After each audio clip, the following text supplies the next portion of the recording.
6h moins quart, un petit matin d'hiver. Tel un père avec ses enfants, Paul, un des deux responsables de fabrication chez Edena, réveille une à une ses machines. Comme tous les jours, elles auront une longue journée de travail.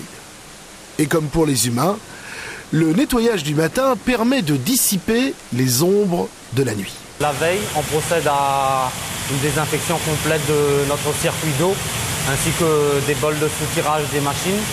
Et le lendemain matin, il faut procéder à un rinçage avant de produire des bouteilles. L'usine n'a pas qu'une seule ligne de production.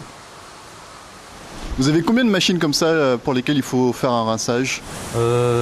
Sur chaque ligne, il y a une machine dont il faut rincer, puisqu'il y a toujours une machine de soutirage de bouteilles. Donc ici, on en a 1, 2, 3, 4, 5. Il y en a 5 au total.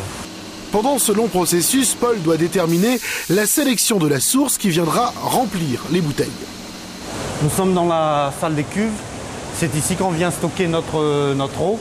Et là, je sélectionne la source, je choisis la source pour le conditionnement de la journée d'aujourd'hui. Vous avez combien de sources? Nous exploitons 2 sources, la source blanche et la source de Nise. Et aujourd'hui, comme on doit faire de l'Edena, on va utiliser la source de Nise. Pour garantir une qualité optimale du produit, le précieux liquide, capté plusieurs kilomètres en amont, passe par ce générateur d'ozone. Vous contrôlez quoi là exactement? En fait, l'ozone va être diffusé dans de l'eau pour pouvoir rincer nos bouteilles avant d'être remplies par l'eau de source. Si pendant la nuit, les machines de la chaîne de production s'étaient endormies, ce n'était pas le cas de la centrale de production de froid. Grosse consommatrice d'électricité, elle permet à l'usine de faire des économies. On est en heure creuse parce qu'il est quelle heure? Actuellement, il est 6h10. Donc on va pas tarder à démarrer aussi. Vous commencez à quelle heure le matin? Tout dépend. En période creuse, on commence à 6h le matin.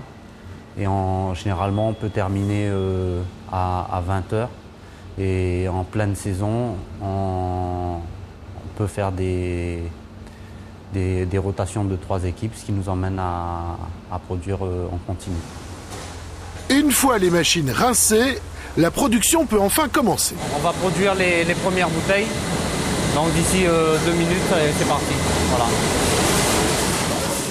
À partir de préformes, des automates vont fabriquer par soufflage les bouteilles d'1,5 litre à une cadence de 8000 unités par heure. Et celles de 5 litres à un rythme beaucoup moins soutenu. Il est donc temps maintenant de passer au remplissage des premiers récipients dans une salle stérile.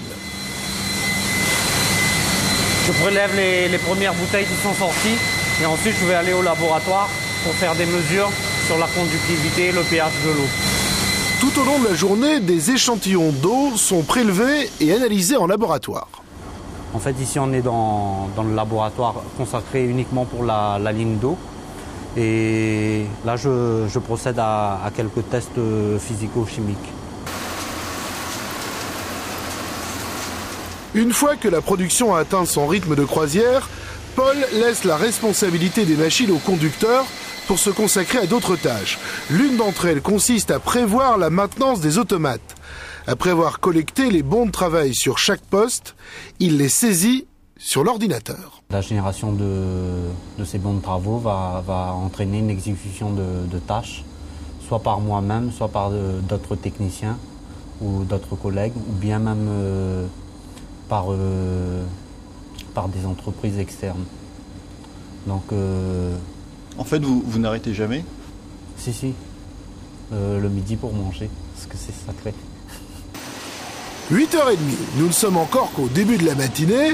Une fois les informations rentrées dans l'ordinateur et données à la direction, Paul s'en va superviser la construction et le service après-vente des fontaines à eau. On est équipé d'un serpentin tout inox dans lequel va être véhiculée notre eau, l'eau de source qu'on va boire. Et ce serpentin a double fonction. La première fonction, c'est de faire un échange avec du froid pour réfrigérer l'eau. Et la deuxième fonction, c'est de chauffer et de produire de la vapeur de telle sorte à faire circuler la vapeur dans toute la tuyauterie et de stériliser complètement la fontaine. Un procédé innovant, unique au monde semble-t-il, et qui leur permet déjà d'être leaders dans l'océan Indien. Retour à la chaîne de production. Il est maintenant 11 h et Paul va mettre en route la fabrication des bonbonnes pour les fontaines. Pendant 2h30, la machine va se mettre en chauffe pour transformer des granulés de PVC en récipients de 20 litres. Il est maintenant 13h30, Paul va enfin pouvoir déjeuner, mais après un dernier contrôle de routine. Au total, vous contrôlez combien de machines entre la chaîne de production et ici? Là, je ne pourrais pas vous répondre parce qu'il y en a tellement que j'ai jamais eu le temps de compter le nombre de machines qu'il y a dans cette usine. Les machines sont toutes lancées et la production continuera jusqu'à 20 h avec une autre équipe. Demain matin, dès l'aube, il viendra à nouveau les réveiller.